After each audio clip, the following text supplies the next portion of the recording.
सो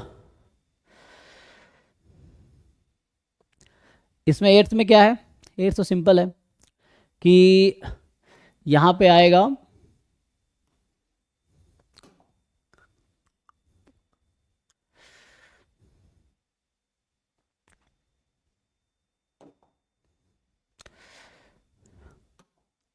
कि x1 x2 be the two independent identically distributed discrete random variable having PMF this।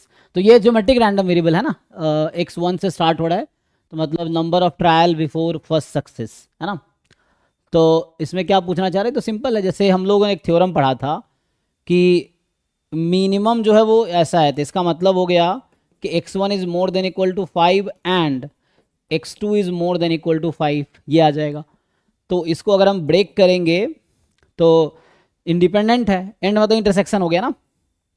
So and मतलब intersection, intersection मतलब comma, तो यहां से आ जाएगा इंडिपेंडेंट है। सो इसको ब्रेक कर लो, x1 more than equal to 5 into x2 more than equal to 5, यही है।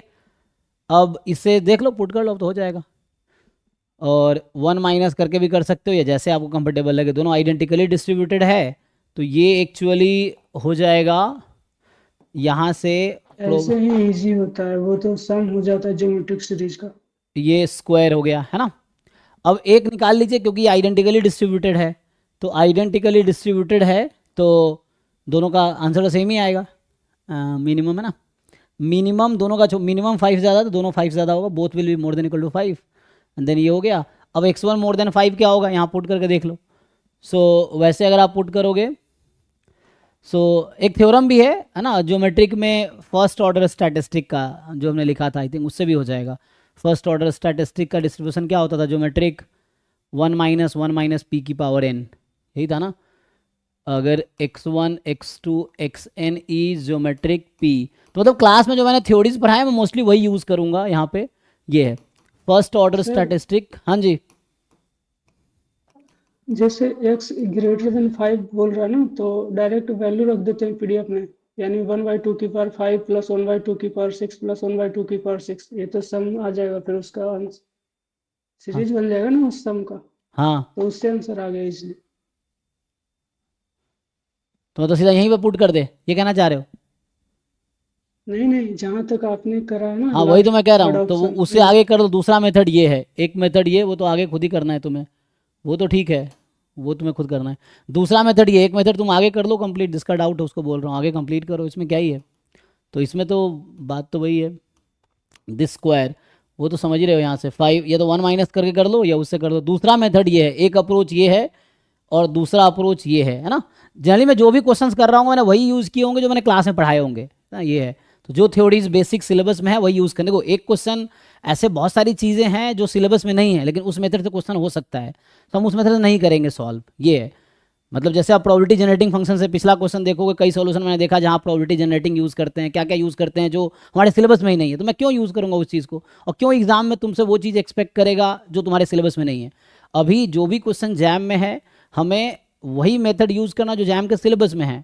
बहुत सारी चीज़ें हैं, जैम का सिलेबस तो एक बूंद है, पूरा स्टैटिस्टिक्स तो इतना समुद्र जैसा है, उसमें जैम का सिलेबस छोटा सा सिलेबस है। तो हमारे जैम में जो क्वेश्चन आ रहा है उसी सिलेबस को यूज़ करके सॉल्व करना है, कोशिश करना है, वरना वरना बाकी बहुत सारे डिफरेंट अप्रोच है जिससे सॉल्व हो सकता है। तो why will be use the method that is not in the syllabus, ये है, ठीक है, ऐसा है। तो इसको पुट करके देखो क्या आएगा। तो यहाँ से 1/2 की पावर 5, 1/2 की पावर 6, तो ये आगे कैलकुलेट कर लो, आंसर आ जाएगा, मैं ये कह रहा हूँ। दूसरा मेथड था एक, इसका स्क्वायर है यहाँ पे, इसको जीपी से है ना, इनफाइनाइट जीपी का सम है, उसको सॉल्व कर लो। दूसरा मेथड था कि हमारे पास x1 x2 xn है जो कि ज्योमेट्रिक p है, तो जो फर्स्ट ऑर्डर स्टैटिस्टिक है उसमें क्या होगा, फर्स्ट ऑर्डर स्टैटिस्टिक होगा ज्योमेट्रिक 1 - 1 - p की पावर स्क्वायर, है ना। तो इस तरीके से आएगा, तो इससे भी कर सकते हो। तो जो इसका डिस्ट्रीब्यूशन है, मिनिमम का डिस्ट्रीब्यूशन है, दैट विल बी ज्योमेट्रिक। तो यहाँ p हाफ है, तो 1 - 2, तो 1 - 2 हो जाएगा कितना, 1 - 1/2, 1/2 का स्क्वायर 1/4 में 3/4, तो ये है ज्योमेट्रिक 1/4। तो इससे भी सॉल्व कर सकते हो। मान लो ये y है, तो ज्योमेट्रिक 1/4। अब तुम निकालो probability y more than equal to 5, answer इससे भी सेम आना चाहिए, देख लो सॉल्व करके। तो एक तो ये मेथड है कि हमने वो थ्योरम यूज़ किया, minimum of x1 x2 more than equal to 5 if and only if x1 more than equal to 5 and x2 more than equal to 5, ठीक है। और दूसरा तरीका है ये वाला थ्योरम यूज़ करें जो क्लास में लिखा होगा हमने, कि जैसे ज्योमेट्रिक में जो फर्स्ट ऑर्डर स्टैटिस्टिक्स ज्योमेट्रिक ही होता है, एक्सपोनेंशियल में फर्स्ट ऑर्डर स्टैटिस्टिक्स एक्सपोनेंशियल होता है, रेट ऐड हो जाता है, तो वो थ्योरम यूज़ कर सकते हैं हम लोग, ये है। तो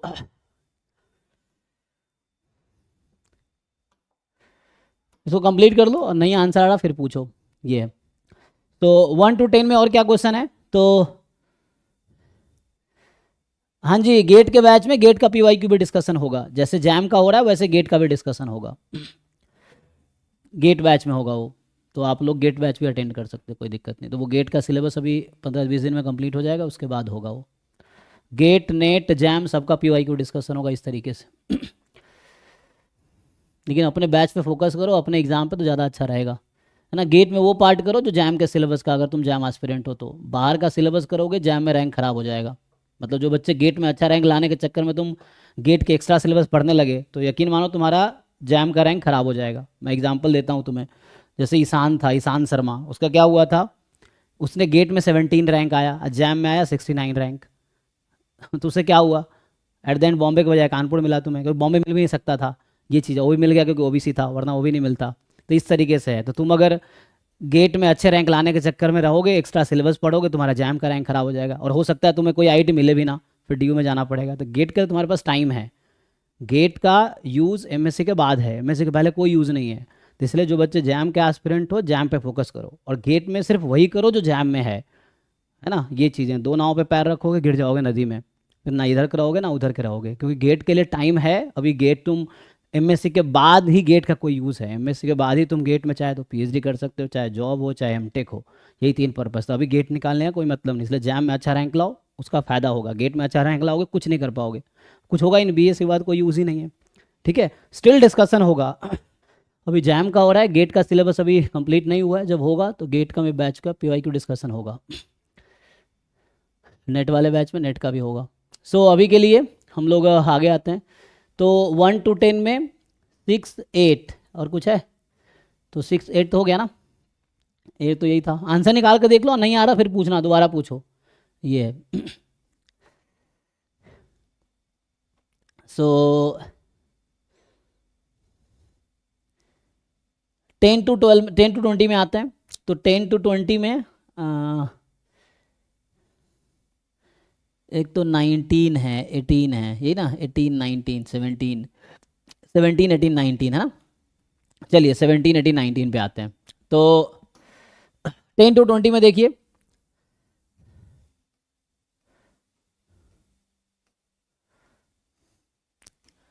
सेवनटीन जो कह रहा है कि ये जस्ट बेसिक परमुटेशन कॉम्बिनेशन